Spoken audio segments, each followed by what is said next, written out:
Hello everyone.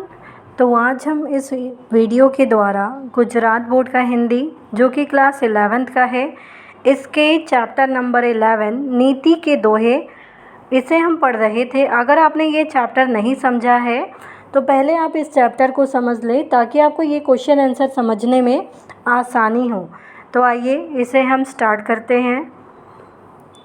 First है, निम्नलिखित प्रश्नों के उत्तर दिए गए विकल्पों में से उचित विकल्प चुनकर पूरा वाक्य फिर से लिखिए। फर्स्ट है, बिना पानी के सब कैसा होता है? भयानक, सूना, व्याकुल या सूखा? तो इसका सही आंसर होगा सूना। सेकंड है, वसंत ऋतु का नाता किसके साथ है? मोर के साथ, आम के साथ, पिक के साथ या पपीहा के साथ? तो इसका सही आंसर होगा पिक यानी कोयल के साथ। नेक्स्ट है, रहीम जिह्वा की तुलना किससे करते हैं? पागल से, जूती से, पाताल से या धरती से? तो इसका सही आंसर होगा पागल से। क्यों? क्योंकि रहीम जी कहते हैं कि जिह्वा तो बावरी होती है, बावरी यानी पागल। नेक्स्ट है, रहीम के अनुसार पशु से नीचा कौन है? तन देता है, मन देता है वो, धन देता है वो या कुछ नहीं देता है वो? तो जो कुछ नहीं देता है वो पशु से भी नीचा है कवि के अनुसार। नेक्स्ट है, निम्नलिखित प्रश्नों के उत्तर एक एक वाक्य में लिखिए। जिसका पहला क्वेश्चन है, रहीम के अनुसार बड़ा कौन है?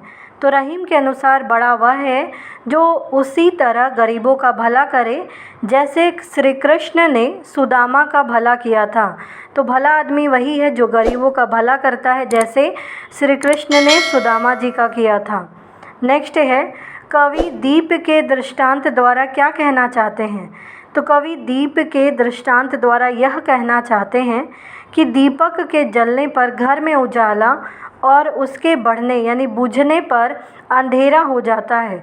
उसी तरह बचपन में पुत्र परिवार को आनंदित करता है, बड़ा होकर कपूत निकलने पर वह कुल की प्रतिष्ठा नष्ट कर देता है। तो दीपक की तरह बताया गया है कि जैसे वो जलता है तो हर तरह पूरे घर में उजाला फैलाता है और जैसे वो बुझ जाता है वैसे ही पूरा घर में अंधेरा हो जाता है। उसी तरीके से बचपन में पुत्र भी परिवार को आनंदित करता है, खुश करता है, लेकिन बड़ा होकर अगर वो कपूत निकल जाए तो पूरे कुल की प्रतिष्ठा को नष्ट कर देता है। नेक्स्ट है, कवि के अनुसार दीन बंधु कौन है? तो कवि के अनुसार जो दीनों पर यानी जो गरीबों पर दया करता है वह दीन बंधु अर्थात ईश्वर के समान होता है। नेक्स्ट है, रहीम ने किन लोगों को पशु से भी बदतर बताया है? तो रहीम कहते हैं कि आवाज़ पर रिझकर हिरण अपना शरीर दे देता है, पर वे लोग पशु से भी बदतर हैं जो किसी पर रिझने के बावजूद भी उसे कुछ नहीं देते। ये यहाँ पर नहीं होगा, ये रॉन्ग है, ये पर यहाँ आपको नहीं लिखना है। तो ये यहाँ पे बताया गया है कि जो हिरण होता है वो आवाज़ पर रिझकर ही अपना शरीर दे देता है। तो जो वो लोग पशु से भी बदतर होते हैं, बेकार होते हैं, जो किसी पर रिझने के बावजूद यानी मोहित होने के बावजूद भी उसे कुछ नहीं देते हैं। नेक्स्ट है, निम्नलिखित प्रश्नों के उत्तर 2-3 वाक्यों में लिखिए। जिसका पहला क्वेश्चन है, संगति का नतीजा कैसा होता है? तो कितना भी सुलझा हुआ आदमी क्यों ना हो पर उस पर संगति का प्रभाव पड़े बिना नहीं रह सकता। अच्छे व्यक्ति की संगति का असर अच्छा और बुरे व्यक्ति की संगति का असर बुरा होता है। स्वाति नक्षत्र के जल का बड़ा महत्व है, पर वह भी जिसकी संगति करता है उससे प्रभावित हुए बिना नहीं रहता है। जैसे केले के पत्तों पर उसकी बूंद पड़ती है तो वे साधारण बूंद रहती है, सांप के मुंह में पड़ती है तो जहर बन जाती है और सीप के मुंह में पड़ती है तो मोती बन जाती है। यानी जिस पर ये पड़ी उसके अकॉर्डिंगली वो चेंज हो गई। तो ये संगति का असर बताया गया है, अच्छे के साथ अच्छा और बुरे के साथ बुरा। सेकंड है, रहीम किन्हें बड़ा आदमी कहते हैं? तो कवि रहीम गरीबों की भलाई करने पर जोर देते हैं। वे कहते हैं कि जो लोग गरीबों की भलाई का काम करते हैं वे ही बड़े आदमी होते हैं। नेक्स्ट है, रहीम जिह्वा को बावरी क्यों कहते हैं? तो बोलते समय जीभ अक्सर बहक जाती है और कभी कभी कुछ का कुछ मुंह से निकल जाता है। इसके कारण वक्ता को कभी कभार मार भी खानी पड़ जाती है। इसलिए रहीम जीवा को बावरी कहते हैं। क्यों? क्योंकि ये अक्सर बहक जाती है, कभी कुछ बोलना होता है बोल जाते हैं कुछ, तो इसके कारण वक्ता को, बोलने वाले को मार भी खानी पड़ती है। इसीलिए रहीम जीवा को बावरी कहते हैं, पागल कहते हैं। नेक्स्ट है कौवा और कोयल का भेद कब खुलता है? तो कौवा और कोयल शक्ल, सूरत और रंग रूप में एक जैसे दिखाई देते हैं। उनका भेद तब खुलता है जब वसंत ऋतु आती है और कोयल कुहू कुहू कर मीठे बोल बोलती हैं। तब पता चल जाता है कि उनमें से कोयल कौन है और कौवा कौन है।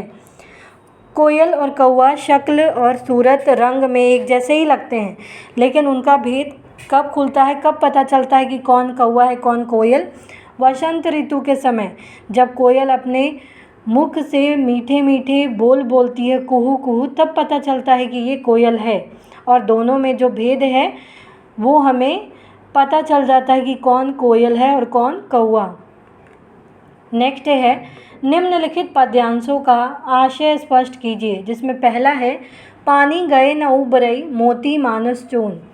कवि रहीम कहते हैं कि पानी का बहुत महत्व है।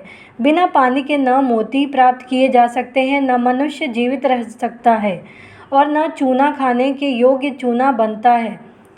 इस दोहे का एक अर्थ यह भी है कि मोती की चमक चले जाने पर मोती न मोती रहता है, इज्जत या तेज न रह जाने पर आदमी आदमी नहीं रह जाता है और बिना पानी के चूना चूना नहीं रह जाता है। तो पानी का यहाँ बताया गया है कि पानी का बहुत ज़्यादा महत्व है। बिना पानी के मोती प्राप्त नहीं किया जा सकता और ना मनुष्य जीवित रह सकता है और ना चूना खाने के योग्य बनता है। और दूसरी तरीके से पानी का ये भी बताया गया है कि ये चमक होता है, क्योंकि बिना पानी के मोती में चमक भी नहीं होती है। अगर इज्जत या तेज इंसान में नहीं रह जाए तो वो आदमी आदमी नहीं रह सकता है। बिना पानी के जो चूना है वो भी कोई काम का नहीं होता है।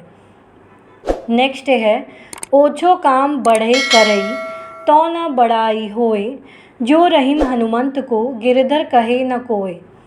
कवि रहीम कहते हैं कि यदि कोई छोटा या सामान्य व्यक्ति कोई बड़ा काम करता है तो भी उसकी बड़ाई नहीं होती। उसी प्रकार जैसे हनुमान जी पहाड़ उठाकर लंका ले गए थे, फिर भी उन्हें कोई गिरधर यानी कृष्ण नहीं कहता है। तो यदि कोई छोटा या सामान्य व्यक्ति कोई बड़ा काम कर दे तो उसका उतना नाम नहीं होता है। जैसे उदाहरण दिया है कि हनुमान जी ने भी पहाड़ उठाया था, जो कि लंका लेके गए थे, लेकिन फिर भी उनका उतना नाम नहीं हुआ जितना श्री कृष्ण ने पर्वत उठाया था तब हुआ था। नेक्स्ट है बारे उजियारो लगई बढ़े अंधेरो होए।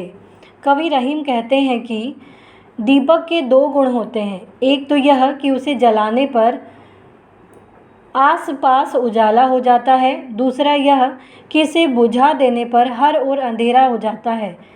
कुपुत्र के बारे में भी इस पंक्ति का उपयोग किया गया है, अर्थात पुत्र के पैदा होने पर परिवार में खुशी छा जाती है, पर ज्यों ज्यों वह बड़ा होता जाता है अपनी करतूतों से वह अपने कुल को कलंकित करता रहता है।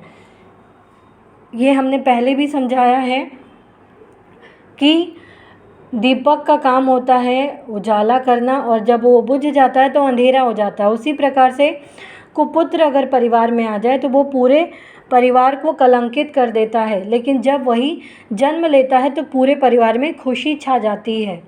नेक्स्ट है रहीमन जीवा बावरी कही गई सरक पताल, आपू तो कहीं भीतर रही जूती खात कपाल।